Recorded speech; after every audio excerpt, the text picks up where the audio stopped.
കർണാടക മുഖ്യമന്ത്രിയും ഉപമുഖ്യമന്ത്രിയും എന്താണോ പറഞ്ഞത് അതിന് നേരെ വിപരീതമായ പരാമർശങ്ങളാണ് ഇന്നലെയും ഇന്നും KPCCയുടെ ഭാരവാഹികളുടെ ഭാഗത്തു നിന്ന് കാണാൻ കഴിഞ്ഞത്. ഉച്ചക്ക് MNS തന്നെ അത് വ്യക്തമാക്കി. അതുപോലെ തന്നെ VD സതീശനും തിരുവഞ്ചൂരുമൊക്കെ കർണാടകയിലെ മുഖ്യമന്ത്രിയും കോൺഗ്രസിൻ്റെ നേതാക്കളും പറഞ്ഞതിന് നേരെ ഘടകവിരുദ്ധമായിട്ടാണ് സംസാരിച്ചത്. ഇത്രയും പറയാൻ നിർബന്ധിക്കപ്പെട്ടത് കോൺഗ്രസിനോട് ഏതെങ്കിലും രൂപത്തിൽ ഈ സമരത്തിൽ പങ്കാളികളാകേണ്ട എന്ന് കേരള ഗവൺമെൻറ് സൂചിപ്പിച്ചിട്ടേയില്ല. പക്ഷേ അവർ അതിൽ പങ്കെടുക്കില്ല. കാരണം BJPക്കെതിരായി ശക്തമായൊരു നിലപാടെടുക്കാൻ കേരളത്തിലെ കോൺഗ്രസിന് സാധിക്കില്ല. ഇപ്പം നമ്മുടെ കേരളത്തിൻ്റെ പ്രധാനപ്പെട്ട ആവശ്യങ്ങൾ ഉയർത്തിക്കൊണ്ടാണല്ലോ നവകേരള സദസ്സ് സംഘടിപ്പിച്ചത്. അതിലും ഇടതുപക്ഷ ജനാധിപത്യ മുന്നണിയും അതുപോലെ തന്നെ ഗവൺമെന്റും UDF മൊത്തം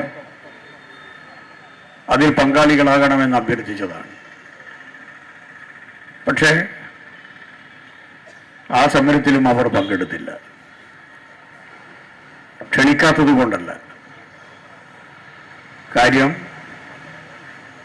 BJPയുമായിട്ടുള്ള RSSുമായിട്ടുള്ള സംഘപരിവാറുമായിട്ടുള്ള അവരുടെ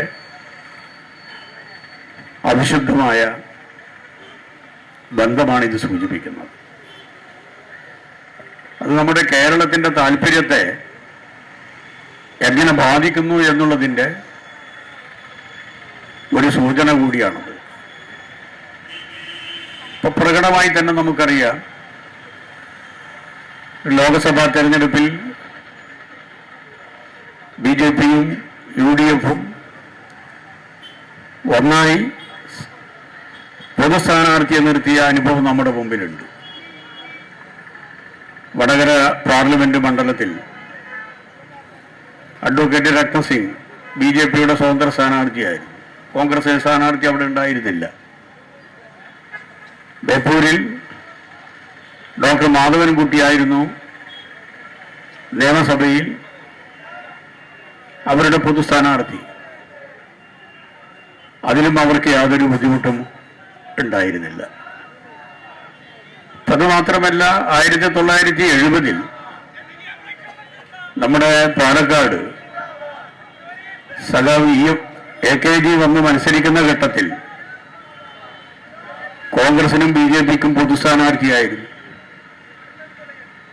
അന്ന് AKGയുടെ പരാജയം ഉറപ്പാണ് എന്ന് കോൺഗ്രസുകാരും BJPക്കാരും അന്ന് ഭാരതീയ ജനസംഘാണ് പ്രഖ്യാപിച്ചതാണ്. അപ്പൊ അവരുമായിട്ടുള്ള ബന്ധം വേർപെടുത്താൻ സാധിക്കാത്ത രൂപത്തിലെത്തിയിരിക്കുന്നു. അത് കോൺഗ്രസിന്റെ സർവനാശത്തിലേക്കാണ് എത്തുക. നമ്മുടെ കേരളത്തിന്റെ പൊതുവികസനവുമായി ബന്ധപ്പെട്ട് നിങ്ങൾക്കറിയാം, എല്ലാ പദ്ധതികളും നിഷേധാത്മകമായിട്ടുള്ള സമീപനമാണ് കോൺഗ്രസും BJPയും സ്വീകരിച്ചിട്ടുള്ളത്. ഇപ്പൊ റെയിലിന്റെ പ്രശ്നമായാൽ രണ്ടുപേരും എതിരായിരുന്നു. മാത്രമല്ല, നമ്മുടെ കേരളത്തിലെ UDFന്റെ 18 MP-മാർ, പാലക്കാട് ജില്ലയിലെ 2 MP-മാർ റെയിൽ പാടില്ല എന്ന് പറഞ്ഞുകൊണ്ട് പ്ലേക്കാർഡും കറുത്ത കൊടിയും ലോകസഭയുടെ ചരിത്രത്തിൽ ആദ്യമായി ഒരു ഗവൺമെന്റിന്റെ, ഒരു സംസ്ഥാന ഗവൺമെന്റിന്റെ വികസന പ്രവർത്തനത്തെ തടയുന്നതിന്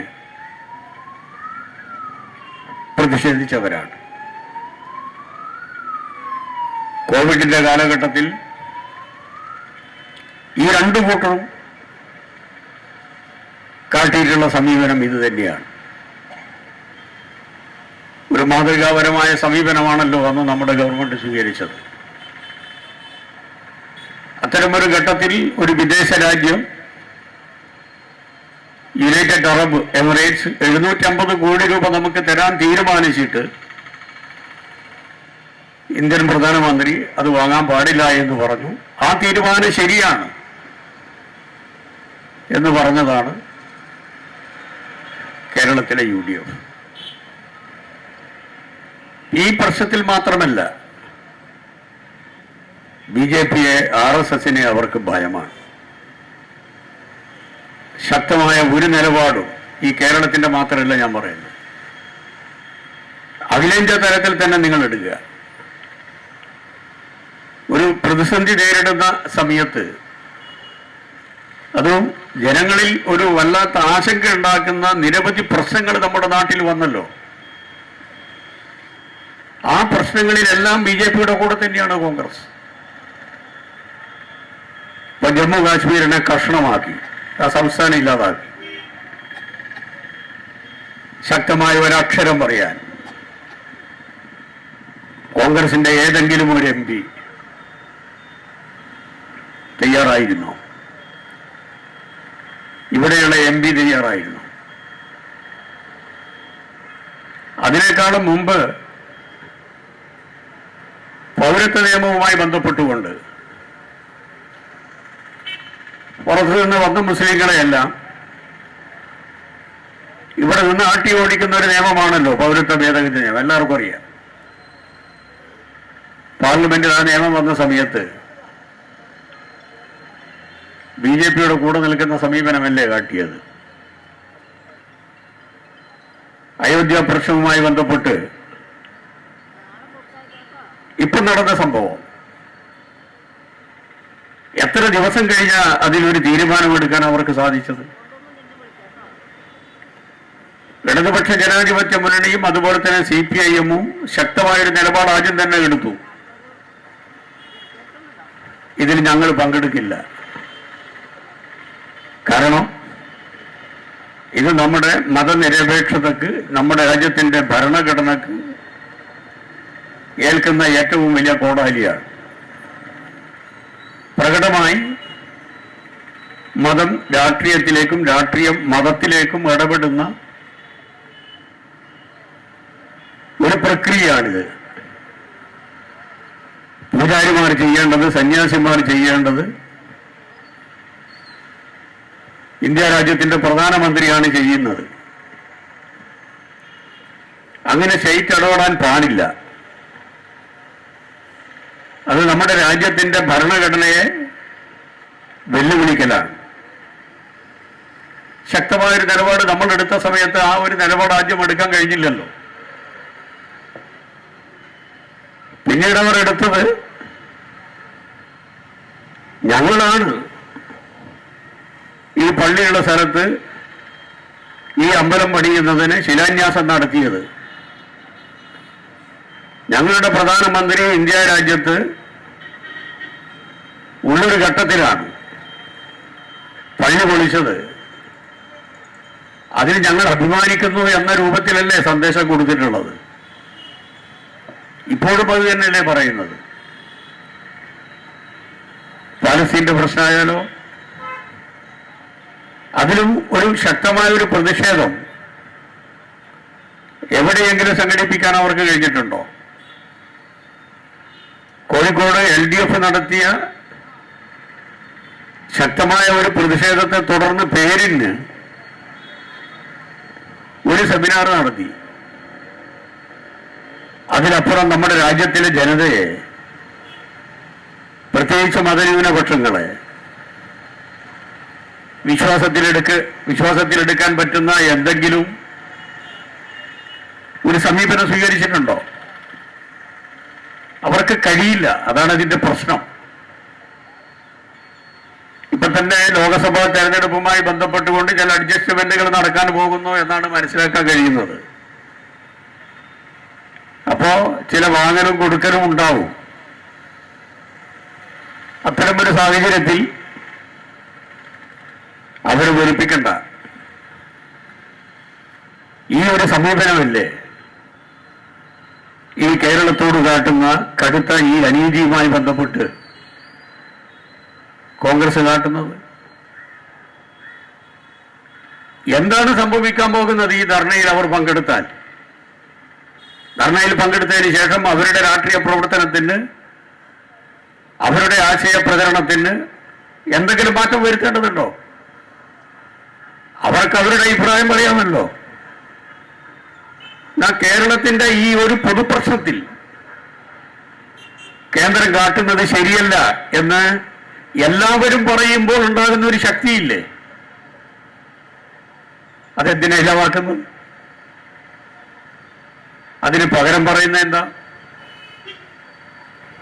കേരളത്തിന്റെ ദൂരത്ത് ആരെ സഹായിക്കാൻ വേണ്ടി, എന്തിനു വേണ്ടിയിട്ടാണ് ഈ കള്ളപ്രചരണം നടത്തുന്നത്? കർണാടകയിലെ കോൺഗ്രസും കർണാടക ഗവൺമെന്റും കേന്ദ്ര ഗവൺമെന്റിന്റെ അവഗണന ഏതെല്ലാം മേഖലയിലാണ് എന്ന് എണ്ണി പറയുന്നുണ്ടല്ലോ. BJP ഇതര സംസ്ഥാനങ്ങളിലെല്ലാം കാണുന്ന ഒരു പൊതു സ്വഭാവം തന്നെയാണ് നമ്മൾ കാണുന്നത്. കേരളത്തിൽ മാത്രമല്ല, കേരളത്തിൽ കുറച്ച് രൂക്ഷമാണ്, ബാക്കിയുള്ള സംസ്ഥാനങ്ങളിലുണ്ട്. അപ്പോ പൊതുവിൽ ഇന്ത്യ രാജ്യത്തിൽ BJP കഴിഞ്ഞാൽ എല്ലാ സംസ്ഥാനങ്ങളിലും ഏറ്റക്കുറച്ചിലോടുകൂടി ആൾക്കാരുള്ളൊരു പാർട്ടിയാണല്ലോ കോൺഗ്രസ്. അഖിലേന്ത്യാ തലത്തിൽ അവർ നൽകുന്ന ഒരു സന്ദേശത്തിന് ഒരു വിലയുണ്ടല്ലോ. അതെന്തുകൊണ്ട് ഉപയോഗിക്കാൻ കഴിയുന്നില്ല? അതെന്തുകൊണ്ട് കേരളത്തിന്റെ നന്മയ്ക്ക് വേണ്ടി ഉപയോഗിക്കാൻ കഴിയുന്നില്ല? അതിന് പകരം BJP അനുകൂല നിലപാടെടുത്തുകൊണ്ട് കേന്ദ്ര സർക്കാരിനെതിരായി ശക്തമായ ഒരു ശബ്ദം എന്തുകൊണ്ട് അവരുടെ ഭാഗത്തുനിന്ന് വരുന്നില്ല? ഇതാണ് ഇതിലെ പ്രധാനപ്പെട്ട ഒരു ഭാഗം.